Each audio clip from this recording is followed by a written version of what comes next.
padroeira de um povo a lutar, a gente mineira te quer exaltar, não só lá na serra. Amado irmão, amada irmã, saúde e paz.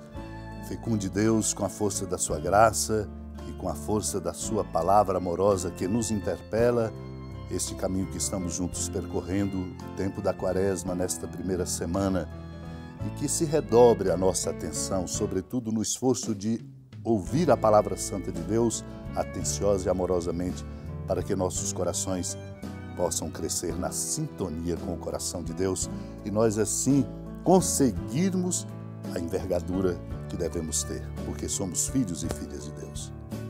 Preparando-nos para proclamar a palavra, lembro aqui São João Crisóstomo comentando o Evangelho de São Mateus, quando diz: no dia do juízo os habitantes de Nínive se levantarão juntamente com esta geração e a condenarão, pois eles mostraram arrependimento com a pregação de Jonas, e aqui disse Jesus, que é ele, está quem é mais do que Jonas. Jonas, na verdade, era apenas um servo, mas ele, Cristo, é o Senhor. Jonas saiu do monstro marinho, ele ressurge da morte. Ele pregou a ruína e Cristo vem anunciar o reino dos céus. Jonas, meu irmão, minha irmã, não era senão um enviado, ou, no entanto, ele veio como mestre e Senhor de todas as coisas, sem ameaças, sem reprimendas, mas com a oferta do perdão. O Senhor, porém, não se atém a essas referências, mas propõe um novo exemplo. Ele comenta: no dia do juízo, a rainha do sul se levantará juntamente com esta geração e a condenará, pois ela veio dos confins da terra para ouvir a sabedoria de Salomão, e ele é mais do que Salomão. Essa comparação é muito interpelante. Jonas dirigiu-se aos ninivitas. A rainha do sul não esperou a vinda de Salomão, mas ela própria foi ao seu encontro, apesar de mulher e de estrangeira, sem considerar a grande distância. A isso não a impeliram perigos ameaçadores, nem o temor da morte. Mas a rainha tão somente foi por grande amor pelas palavras da sabedoria. E é claro, Jesus é mais do que Salomão. Outrora veio uma mulher, agora é ele que vem. Ela partiu dos confins da terra. Ele, Cristo, percorre cidades e aldeias. Salomão dissertava sobre árvores e plantas o que não lhe podia ser de grande utilidade. Cristo nos fala das coisas inefáveis e dos grandes mistérios. Naquele tempo, quando as multidões se reuniram em grande quantidade, Jesus começou a dizer: esta geração é uma geração má. Ela busca um sinal, mas nenhum sinal lhe será dado a não ser o sinal de Jonas.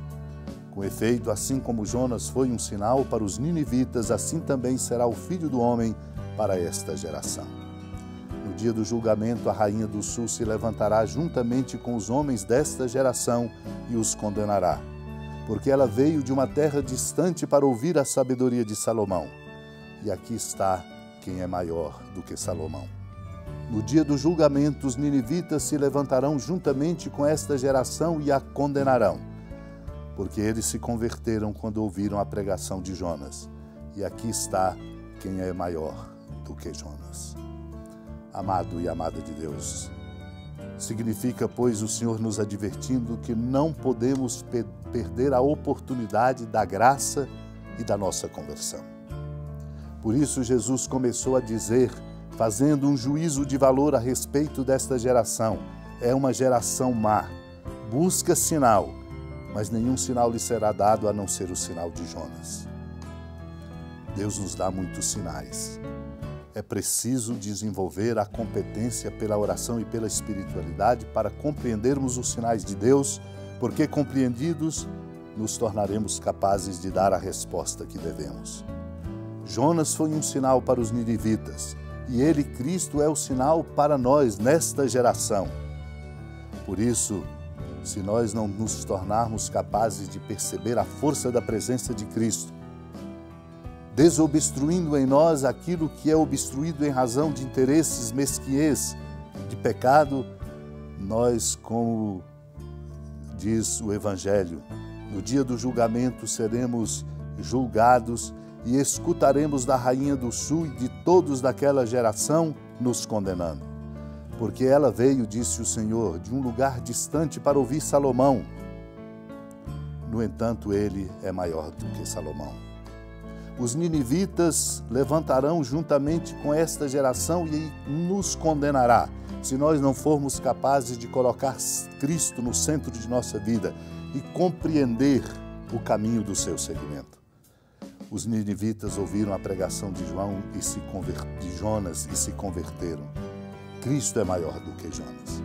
Aqui lembro para pedirmos a Deus a graça de podermos perceber das demonstrações de um bispo chamado Afraates. Ele diz: a lei e a aliança foram totalmente mudadas. Primeiramente, Deus substituiu o pacto com Adão por outro que estabeleceu com Noé.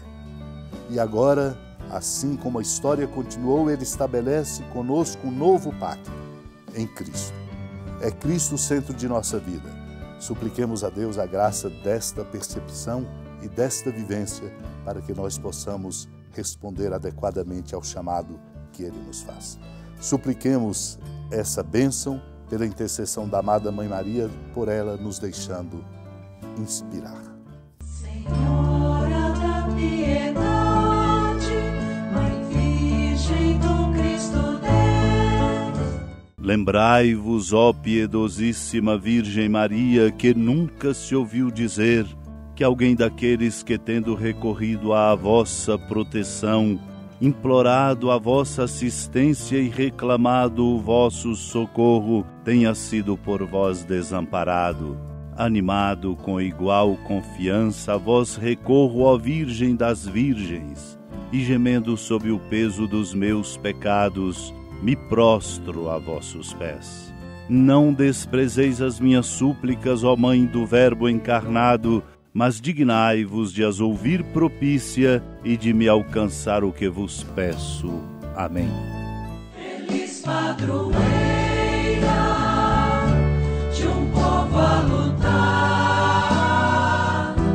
a gente mineira te quer exaltar, não só lá na serra, tu és esplendor de toda esta terra, também és fulgor. Amado irmão, amada irmã, com alegria do Santuário Basílica da Padroeira do Estado de Minas Gerais, a Senhora da Piedade, que da sua casa de clemência e bondade nos acompanhe e nos abençoa do alto da serra, magnífica arquitetura divina. A bênção de Deus, amor misericordioso, Pai, Filho e Espírito Santo, desça sobre sua família, proteja sua casa, sustente sua vida, fecunde o caminho missionário de nossa igreja e nos encha de sabedoria e conosco permaneça para sempre. Amém. Feliz padroeira